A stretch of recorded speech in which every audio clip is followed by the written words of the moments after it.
નમસ્કાર મિત્રો, સ્વાગત છે તમારું અમારી YouTube ચેનલમાં। તો મિત્રો, આજના વિડીયોમાં આપણે પશુપાલન વિભાગની પશુપાલકો માટે અગત્યની યોજના વિશે ચર્ચા કરીશું કે જે યોજનાનું નામ છે પશુધન વીમા સહાય યોજના। આ યોજના અંતર્ગત પશુપાલકો પોતાના પશુનો વીમો છે તે ₹100 પ્રીમિયમ ભરી ઉતરાવી શકશે। યોજના વિશે આપણે તમામ પ્રકારની માહિતી એક વિડીયોમાં મેળવી લેશું, પરંતુ તે પહેલા વિડીયો ગમે તો લાઈક અને શેર કરી દેજો। ચેનલમાં નવા હોય તો ચેનલને સબસ્ક્રાઇબ કરી દેજો। તો ચાલો મિત્રો, વિડીયોની શરૂઆત કરીએ।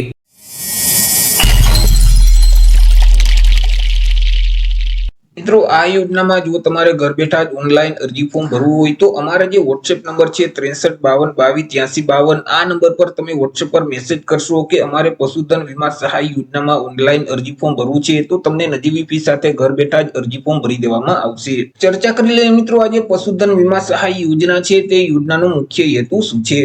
તો કે મિત્રો, અહીં પશુપાલકોના પશુ મૃત્યુના સંજોગોમાં આર્થિક નુકસાન થતું હોય છે, તો તેની સામે રક્ષણ પૂરું પાડવાના આશયથી વર્ષ 2024-25 ના બજેટમાં ગુજરાત સરકાર દ્વારા 23 કરોડની જોગવાઈ કરવામાં આવેલી છે અને રાજ્ય સરકાર દ્વારા પશુધન વીમા સહાય યોજનાની શરૂઆત કરી છે કે જે યોજના અંતર્ગત પશુઓનો વીમો ઉતરાવી અને પશુઓ માટે મિત્રો સહાય છે તે આપવામાં આવે છે। વાત કરી લઈએ યોજનાના લાભ વિશે કે આ યોજનાનો લાભ છે તે ક્યાં ક્યાં પશુપાલકો મેળવી શકે છે। તો કે યોજનાનું અમલીકરણ છે તે ગુજરાત સરકારનું જે પશુપાલન વિભાગ છે તેના દ્વારા કરવામાં આવે છે, જેથી કરી સ્વાભાવિક છે કે આ યોજનાનો લાભ છે તે રાજ્યના કોઈ પણ વર્ગના પશુપાલકો મેળવી શકે છે। પછી તે SC category, ST category, OBC, EWS કે જનરલ કોઈ પણ વર્ગના પશુપાલકો હોય તે પશુપાલકો આ યોજનાનો લાભ લઈ શકે છે। મિત્રો, અહીં પશુપાલકો છે તે વધુમાં વધુ 10 પશુઓ માટે યોજનાનો લાભ મેળવી શકે છે। ગાય કે ભેંસ વર્ગના જે પશુઓ છે તે મહત્તમ 10 પશુઓ માટે મિત્રો આ યોજનાનો લાભ લઈ શકશે। અહીં મિત્રો, ભારત સરકારનું જે નેશનલ લાઇવસ્ટોક મિશન છે તે અંતર્ગત પશુપાલકોને વીમા પ્રીમિયમમાં સબસિડી આપવામાં આવતી હોય છે।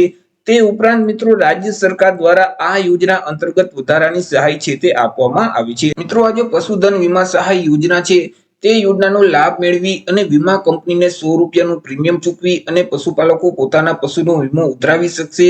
એ મિત્રો, ₹100 પ્રીમિયમ છે તે ચૂકવવાનું રહેશે। પ્રીમિયમની બાકીની જે રકમ છે તે સબસિડી લેખે રાજ્ય સરકાર શ્રી દ્વારા વીમા કંપનીને સીધી જ ચૂકવી દેવામાં આવશે। એટલે કે આ યોજના અંતર્ગત તમે વધુમાં વધુ 10 પશુનો વીમો છે તે ઉતરાવી શકશો। તમારી પ્રીમિયમની રકમ છે તે માત્ર ₹100 જ ભરવાની રહેશે।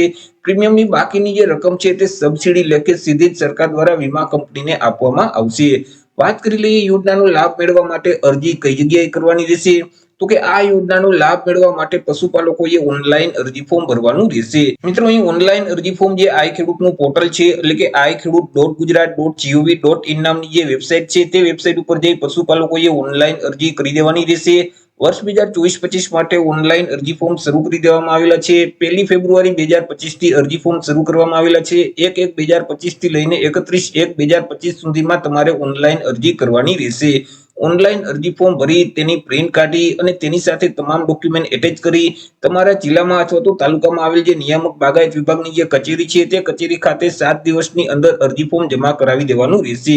અરજી ફોર્મની સાથે તમારે કયા કયા ડોક્યુમેન્ટ જોડવાના રહેશે તેના વિશે ચર્ચા કરીએ।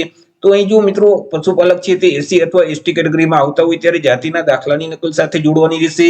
પશુપાલક દિવ્યાંગ હોય તો દિવ્યાંગતાનું જે પ્રમાણપત્ર છે તેમની કોપી સાથે જોડવાની રહેશે।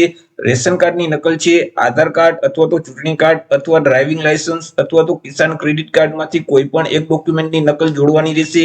બેંક પાસબુકના પ્રથમ પાનાની નકલ અથવા તો રદ કરેલ ચેક બંનેમાંથી કોઈ પણ એક સાથે જોડવાનું રહેશે। તો અરજી ફોર્મની સાથે આટલા ડોક્યુમેન્ટ જોડી અને જિલ્લામાં આવેલ અથવા તો તાલુકામાં આવેલ જે નિયામક બાગાયત વિભાગની કચેરી છે તે કચેરી ખાતે તમારે અરજી ફોર્મ જમા કરાવી દેવાનું રહેશે। તો આવી રીતે મિત્રો, પશુપાલન વિભાગની પશુપાલકો માટે અગત્યની યોજના કહી શકાય પશુધન વીમા સહાય યોજના કે જે યોજના અંતર્ગત ગાય કે ભેંસ વર્ગના મહત્તમ 10 પશુઓ માટે પશુપાલકો ₹100 પ્રીમિયમ ભરી અને વીમો ઉતરાવી શકશે।